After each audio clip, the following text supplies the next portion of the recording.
ရှာတာနဲ့ဝန်ဒါနာတို့ဟာညီအကိုနှစ်ယောက်ရဲ့လင်းညီအမတွေဖြစ်ကြပါတယ်။သူတို့ဟာအိမ်တစ်လုံးထဲမှာတူတူနေထိုင်ကြပေမဲ့လုံးဝမတည့်ကြပါဘူး။နေတိုင်းရန်ဖြစ်နေကြတာပါ။အကြောင်းကတော့ဝန်ဒါနာမှာသူများစကားကိုခိုးနှားထောင်ပြီးတစ်ဖက်နဲ့တစ်ဖက်ဂုံချော့တတ်တဲ့အကျင့်ဆိုးရှိနေလို့ပါပဲ။ဝန်ဒါနာဒါတွေတော်တော့ပြီ။နင်ဒီလိုလုပ်နေတာကြည့်မကောင်းဘူး။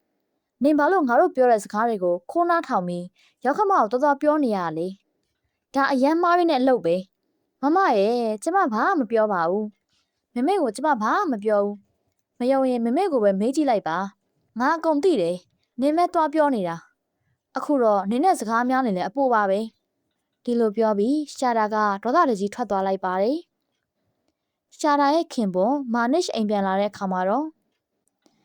ကျမတို့ဒီဝန်ဒါနာနဲ့တအိမ်ထဲမှာမနေနိုင်တော့ဘူး။အခန်းအပြင်ကနေအမြဲနားဆွင့်နေတာ။ပြီးရင်ကျမတို့စကားတွေကိုရောက်ခမအောင်အကုန်သွားပြောတယ်။အိမ်လှုပ်လည်းဘာမှမလုပ်ဘူး။ပတ်ဝန်းကျင်မှာရှောက်အတင်းပြောနေတာပဲ။သူ့နာကဘလောက်ပါသလဲဆိုတာရှင်လည်းသိသားပဲ။ဟုတ်တယ်။ तू ကအဝေးကနေပြောတာတော့အကုန်ကြားနေရတာ။ဒါကြောင့်နောက်ဆိုအရေးကြီးတဲ့စကားရှိရင်ငါနောင်နာကပ်ပြီးတိုးတိုးလေးပြောပေါ့။ဒါဆိုရင်တော့ तू ကြားမှာမဟုတ်တော့ဘူး။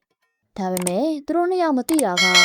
ဝန်ဒါနာဟာလှေကားပေါ်ကနေအဲ့ဒီစကားတွေကိုအခုထက်ထိခိုးနှားထောင်နေတော့မှာပဲကျမတခုပြောမယ်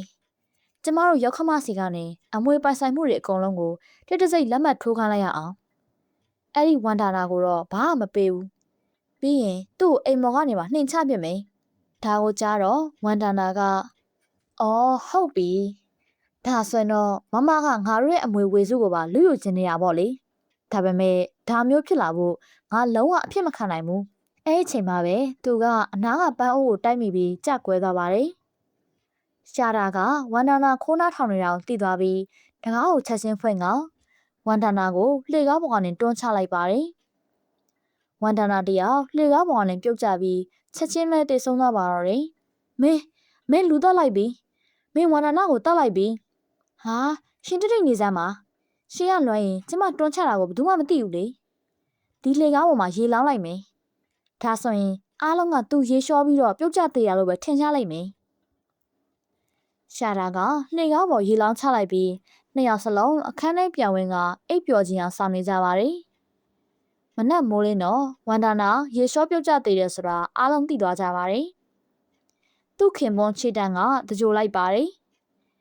ရက်အနှဲငယ်ကြာတဲ့အခါမှာတော့တည်သွားတဲ့ဝန်ဒါနာဟာနရွက်အကြီးကြီးတွေနဲ့တရေမှဖြစ်လာခဲ့ပါတယ်သူ့နှစ်ရက်တွေကစင်နှစ်ရက်တွေလို့အရန်ကြီးပါတယ်ငါဘာများမှားခဲ့လို့ဒီလိုအပြစ်ပေးခံရတာလဲတရေဖြစ်ရတာလည်းတစ်မျိုးဒီနှစ်ရွက်ကြီးတွေကြောင့်လေလေးလံမျိုးပြင်းကြီးစရာကြီးအဲ့ဒီချိန်မှာတရေမဟာတစုံတစ်ယောက်ရဲ့တူတူလေးပြောနေတဲ့အတန်ကိုကြားလိုက်ရပါတယ်အဲ့ဒါကတော့အိမ်နီးချင်းမီနာအဖွားရဲ့အတန်ပါပဲငါချွေးမစားမဲ့ထမင်းထဲမှာအစိတ်တွေထည့်လိုက်ပြီသူဒါကိုစားရနဲ့သေတော့မှာပဲပြီးရင်ငါသားကိုချမ်းသာတဲ့မိန်းကလေးတယောက်နဲ့ထပ်ပေးစားမယ်ဘသူမှမမြင်ခင်ငါဒီကနေသွားတော့မယ်တရေမရဲ့နေရက်တွေကကြီးသလိုအကြားအာယုံကလည်းအရန်ဆူရှနေတာကြောင့်အဝေးကြီးကအတန်ကိုတောင်ရှင်းရှင်းလင်းလင်းကြားလိုက်ရတာပါအိမ်နောက်မီနာရဲ့ချွေးမကီတီကမြို့တော်ကြောင့်လည်းထမင်းလာယူတဲ့အခါဒီထမင်းကိုမစားနဲ့ဒါနဲ့စားဖို့မဟုတ်ဘူးအာတရေမကြီးတယောက်ကဲကြပါအောင်မေကဲကြပါအောင်နင်းရောက်ခမကနင်းကိုကဲမှာမဟုတ်ဘူး तू ကနင်းကိုတတ်ချင်နေတာနင်းစားပြီးတည်သွားအောင်လို့ဒီထမင်းထဲမှာ तू အစိတ်တွေထည့်ထားတာမေကကျမကိုဘာလို့တတ်ရမှာလဲ तू ကကျမကိုအရန်ချစ်တာကျမအမေအရင်ထက်တောင်ပိုချစ်သေးတယ်နင်းကတရေမှာပဲငါဘာလို့နင့်စကားတွေကိုယုံရမှာလဲငါရဲ့ဒီနေရွက်အကြီးကြီးတွေကိုမြင်လားဘလောက်ဝေးဝေးကပဲစကားပြောငါအကုန်ကြားနေရတယ်နင်းရောက်ခမကသူ့သားကိုတထေးသမီးနဲ့ထပ်ပြီးပေးစားခြင်းလို့နင့်ကိုတတ်ဖို့ကြံနေတာငါကြားခဲ့တယ်ဟိုမှာကြည့်အဲ့ထမင်းပေါ်နားတဲ့ရင်ကောင်လေးတောင်စားပြီးရတယ်ချက်ချင်းသေသွားပြီကီတီကကြည့်လိုက်တဲ့အခါရင်ကောင်လေးတကယ်သေနေရကိုတွေ့လိုက်ရပါတယ်ဟုတ်တယ်နင်ပြောတာမှန်တာပဲဒီထမင်းထဲမှာတကယ်အစိတ်ပါနေတာမေကျမကိုဒီလိုလုပ်လိုက်မယ်လို့လုံးဝမထင်ခဲ့မိဘူးနင်ကတရေမဆိုပေမဲ့စိတ်ကောင်းရှိတဲ့တရေမပဲကျမအသက်ကိုကယ်ပေးခဲ့လို့ကျေးဇူးတင်ပါတယ်ဒီထမင်းကိုသာကျမစားလိုက်ရင်ကျမဘိုက်ထဲကခလေးလေးပါတည်သွားမှာကောင်းပါပြီ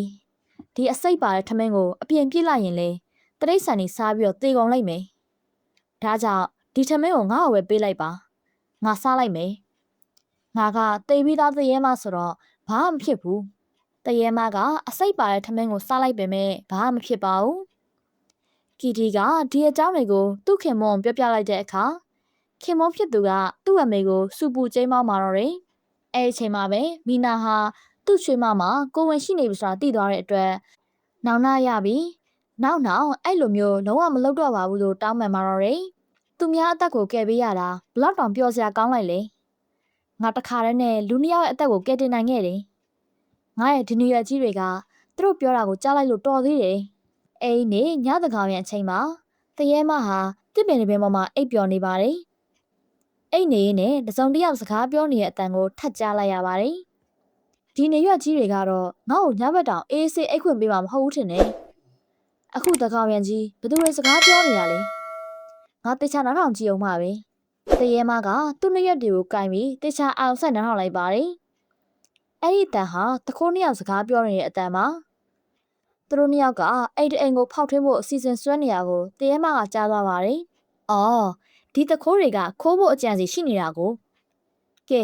ဒီတခိုးတွေဘယ်နားမှာလဲဆိုတာသွားကြည့်လိုက်အောင်မယ်နည်းနည်းလောက်သွားကြည့်လိုက်တဲ့အခါတရေမကအဲ့တခိုးတွေကိုတွေ့သွားပါတယ်သူတို့ကြည့်ရတာတော့တော်တော်လေးအန္တရာယ်များမဲ့ပုံပဲဒါပေမဲ့ငါထပ်တော့အန္တရာယ်မများပါဘူး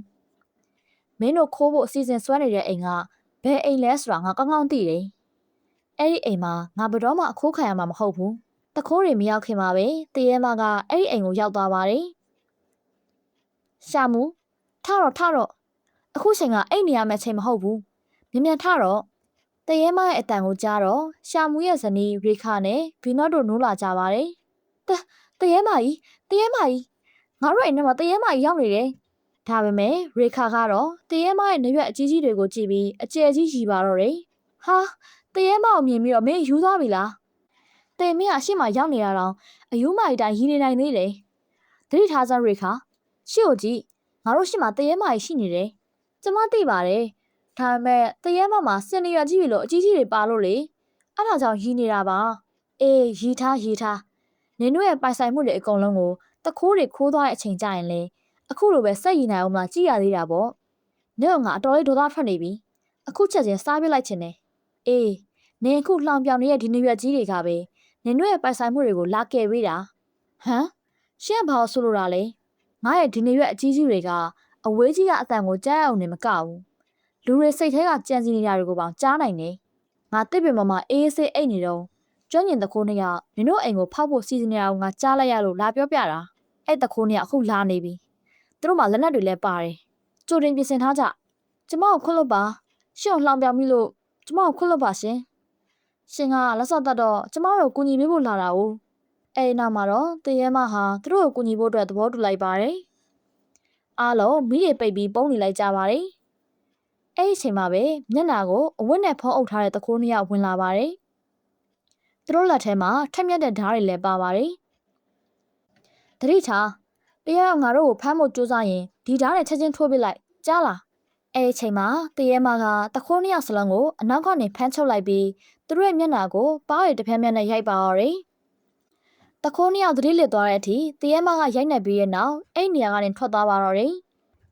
ဗီနော့ဖ်ကရဲကိုဖုန်းဆက်ခေါ်ပြီးတခိုးတွေကိုအပ်လိုက်ပါတယ်တနေ့မှာတော့တရေမဟာအေးဆေးထိုင်နေပါတယ်အဲ့ဒီချိန်မှာအရက်မျက်နှာအသီးသီးကနေအတန်တွေကသူ့နားထဲကိုစုပြုံဝင်လာပါတယ်ဟာဘာလို့လူတွေအားလုံးရဲ့အတန်တွေကဒီပိုင်းနဲ့ထက်ငါနားထဲဝင်လာရတာလဲဒီအတန်တွေကြောင့်ငါနှစီလဲပေါက်ကွဲထွက်တော့မယ်ငါဘာလုပ်ရမလဲဒီနေရွက်တွေကိုအခုချက်ချင်းဖျက်ပစ်လိုက်ချင်တယ်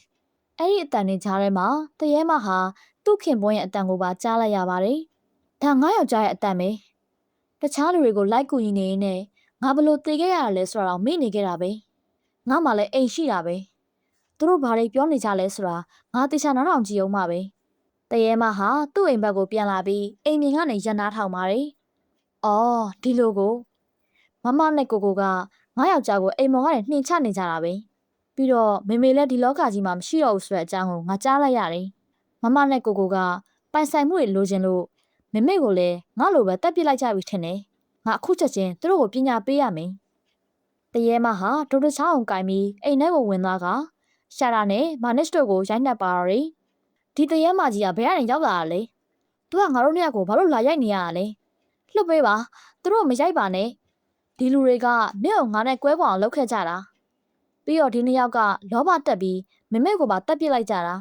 နင့်ကိုလည်းအိမ်မောကနှင်ချပြီးပိုက်ဆိုင်မှုတွေအကုန်လုံးကိုလူယူနေကြတာဒါပေမဲ့ခမရကဘာလို့လဲကျွန်တော်နဲ့ဘာပတ်သက်လို့လဲမမေအကြောင်းကိုခမရဘလို့လုပ်ပြီးဒီလောက်သိနေရတာလဲအဲဒီခါမှာတရဲမကသူ့ခင်ပွန်းကိုအရာအလုံးပြောပြလိုက်ပါတယ်သူ့ရဲ့အကိုနဲ့မေကြီးဖြစ်သူတို့ကသူ့ကိုတမင်တက်တက်လှေကားပေါ်နဲ့တုံးချတက်ခဲ့တဲ့အကြောင်းတွေကိုပါရှင်းပြလိုက်ပါတယ်ငါရဲ့ဒီနေရွက်အကြီးကြီးတွေကြောင့်အကြားအယုံစွာအားပိုရလာပြီးနင့်ကိုအခုလိုလာပြီးကူညီနိုင်ခဲ့တာခြေတန်းဒီလူနှစ်ယောက်စလုံးကိုရဲလက်ကိုအပ်လိုက်ပါ